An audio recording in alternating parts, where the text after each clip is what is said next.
At so ayan, hi guys! Welcome back sa channel natin. At ito ay dagdag info lang update para kay spoiler chapter 1095 natin. Pero ayan, bago tayo magsimula, wag nyo nga pong kalimutan na i-follow itong si Facebook natin. So ayan, para sa medyo mas maaga-aga na update sa mga anime natin at saka sa ibang mga anime Tagalog manga series pa na trip ninyo. So ayan, yung link nito ay iniwan ko lang po dyan sa may comment section at saka sa may description. So pakicheck na lang siya. At yung text base nga nito ng spoiler natin ay nandiyan na, nakapost na rin yan dito kay Facebook page natin. So yun lang naman guys, at ulit ay maraming salamat. So wag na nga natin patagalin pa, simulan na natin yan.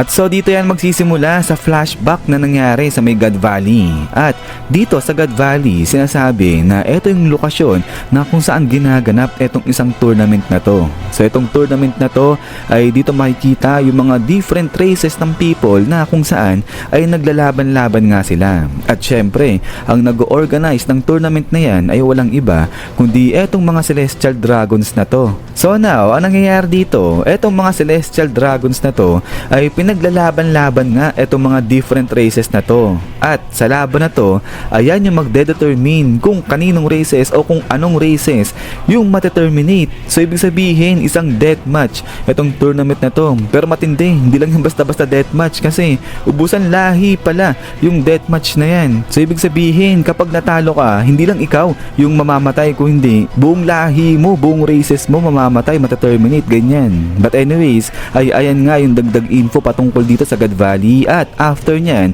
ay talo naman dito yan kay Garling Figureland na nga. At so dito ay ipapakita nga itong kabataan naman ni Garling. At sinasabi nga na hindi pa ganito yung itsura ni Garling. So hindi pa raw ganyan yung beard niya na pamon. At ang dagdag pa rito, nakamukhang kamukha niya nga raw etong si Shanks nung sa time nga nung bata pa siya o nung binata pa siya, ganyan. So dito parang kinukonfirm na yata na etong si Garling yung tatay nito ni Shanks. But anyways, in connection neto ni Garling dyan nga sa may God Valley ay diba etong si Garling nga ay former champion yan dyan sa may God Valley. So kaya baka isa to sa dahilan kung bakit siya yung tinagurian o yung inappoint ba na maging commander o supreme commander ng God's Knight o ng Holy Knight o kung ano yung gusto niyang itawag dyan sa grupo ni Garling Figureland. So same lang naman yan, God's Knight o kaya Holy Knight. So mamaya ay babalikan pa natin ng konti etong mga Holy Knights na to. Pero maliban pa dyan, etong location ng God Valley ay in-reveal na rin. At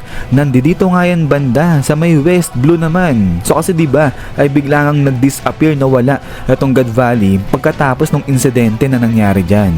So ngayon eto na, nandito siya pala sa may West Blue na to. So yan nga yung lugar kung saan nagmula etong si Shanks. At so ayan ay unti-unti na nga tayo ni Oda, sinasabi niya na kung nasaan etong God Valley at saka kung anong klase at kung ano yung nangyayari sa God Valley na yan. But anyways ay pagkatapos nga sa revelation na kung saan nakalocate etong God Valley ay talo naman dito yan sa side naman ni Kuma. Dahil dito ay magkakaroon nga rin ulit ng flashback patungkol nga kay Kuma at ipapakita nga rin dito yung pagkamatay ng tatay neto ni Kuma. So bukod pa nga dyan ay ipapakita na i-reveal na nga rin kung ano naman yung race neto ni Kuma.